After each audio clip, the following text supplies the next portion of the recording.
Hace uso de la palabra Rebecca Greenspan, administradora asociada del Programa de las Naciones Unidas para el Desarrollo.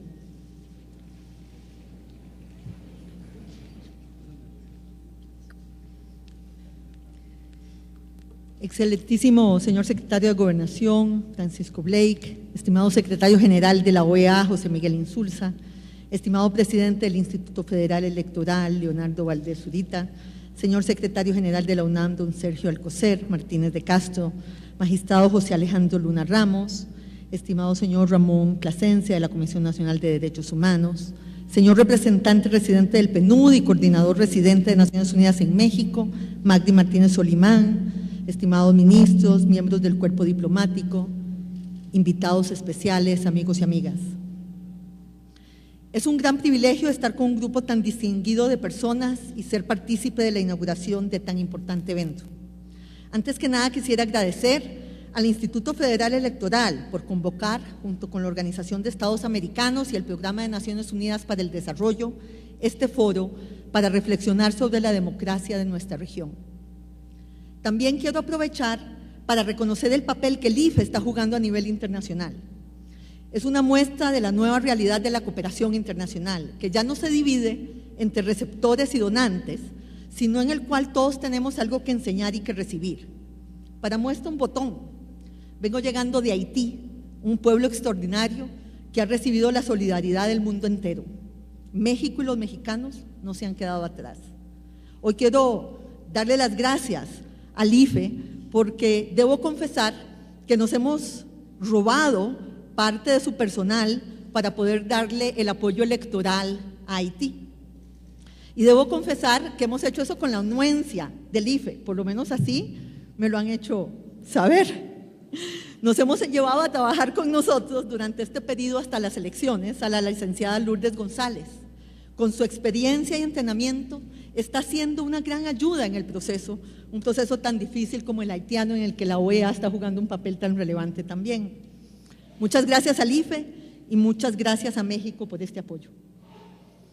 No hace mucho tiempo, en México comenzaron las celebraciones del bicentenario de la independencia de los países de la región. El hecho de que hoy estemos reunidos para reflexionar sobre cómo mejorar la calidad de nuestras democracias es también algo digno de celebración. Nos muestra lo mucho que ha progresado América Latina en las últimas décadas, aunque todavía tenemos que estar alertas a intentos de desestabilización y en conjunto debemos defender la democracia. La situación actual es muy diferente a la de hace solo un poco más de 2 décadas. La región tiene muy válidas razones para estar optimista. Hemos conquistado la democracia, y digo conquistado porque en muchos de los países de la región hemos debido luchar contra el autoritarismo, las luchas fratricidas, la represión, la falta de derechos políticos y de respeto a los derechos humanos. Ha sido una lucha ardua y es importante recordarla. Tenemos el deber, los que vivimos otra Latinoamérica, de evitar que las nuevas generaciones lo olviden. La convivencia en libertad, el Estado de Derecho son valores en sí mismos. Dije antes que en la región tenemos muy válidas razones para estar optimistas, cautelosamente optimistas, ya que los esfuerzos deben tener continuidad para consolidar los avances y porque hay todavía muchas tareas pendientes y muchos ciudadanos que todavía esperan una respuesta. Pero tenemos cosas para celebrar.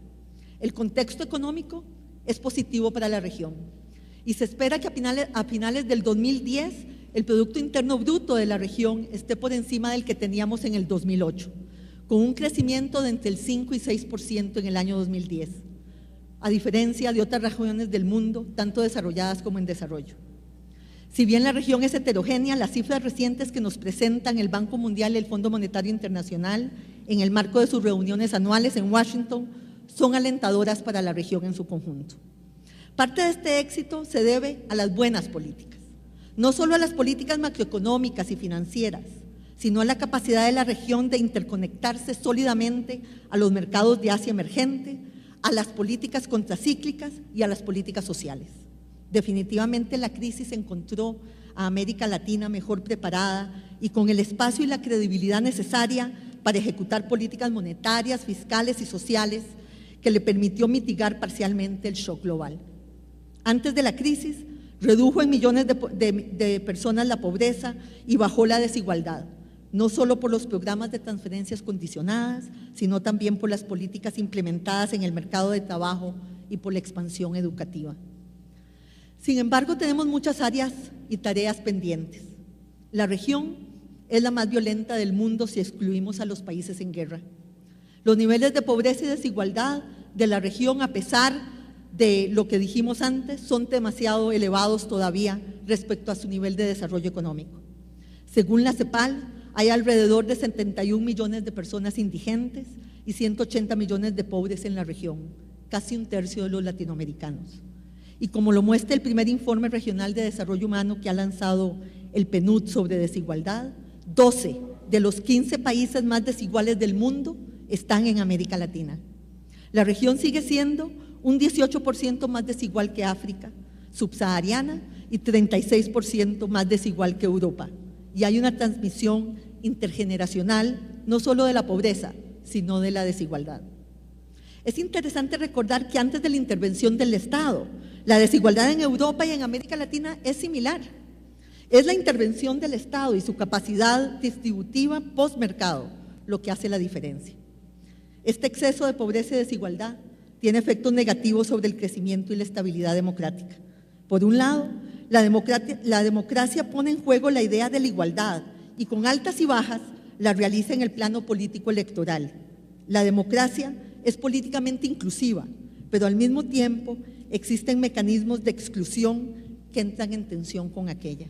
Es esta la base de lo que planteamos desde el primer informe sobre la democracia, publicado hace algunos años por el PNUD y cuyo segundo informe presentamos mañana junto con la OEA, un gran esfuerzo de colaboración interinstitucional. Por lo que quiero reconocer hoy aquí muy especialmente el liderazgo de José Miguel Insulza y de todo el equipo que hizo este documento posible, de Dante Caputo y José Antonio Campo, de Pilo Bordón y de Juan Pablo Corlazoli. Hemos planteado la existencia de un sentimiento de desencuentro de la ciudadanía y las instituciones democráticas de la región, lo que llamamos el malestar en democracia.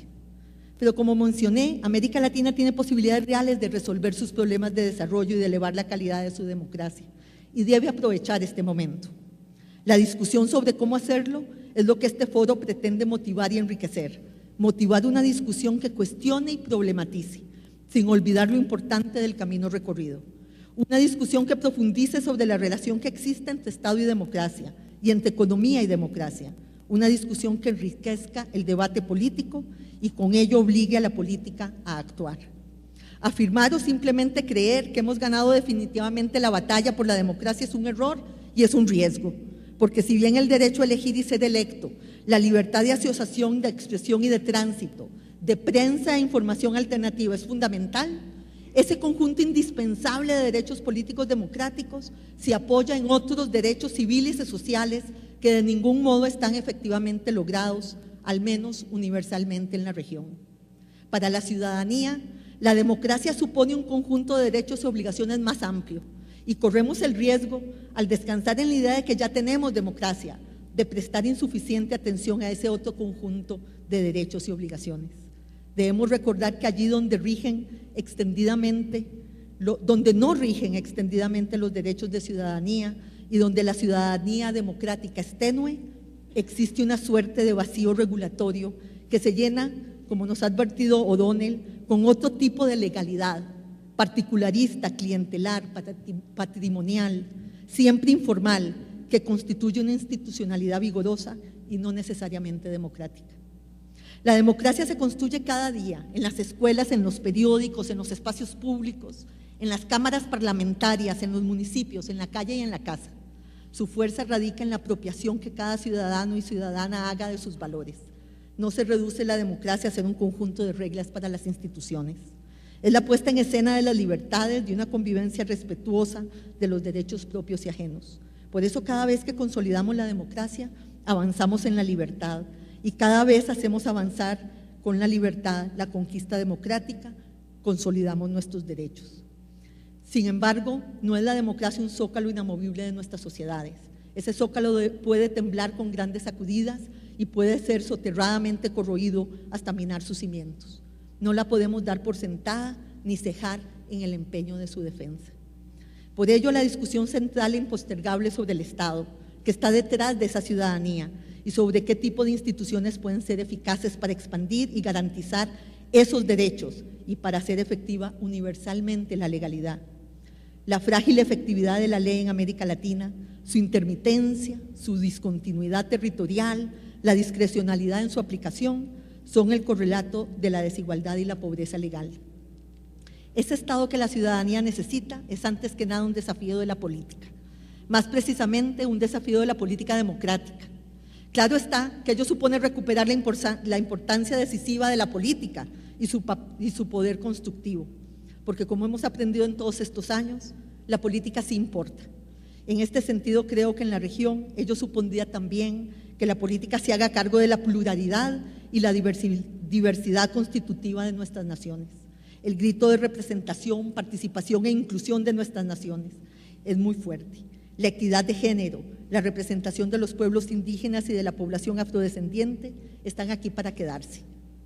Termino citando al señor presidente en su discurso de diciembre pasado, y abro comillas. Decía el señor presidente de la República: los ciudadanos no están satisfechos, hay que reconocerlo, con la representación política y perciben una enorme distancia entre sus necesidades y la actuación de sus gobernantes, de sus representantes y de los políticos. Y continúa después: en esencia, hay que pasar, como lo he dicho, del sufragio efectivo a la democracia efectiva. Y sigue: sé que sí es posible cambiar las cosas, que sí es posible ajustar las instituciones representativas y de gobierno a la nueva realidad democrática del país, que sí es posible que la política deje de ser sinónimo de conflictos y de parálisis y se convierta en un instrumento de cambio al servicio de la sociedad. Sí es posible cerrar la brecha entre política y ciudadanía.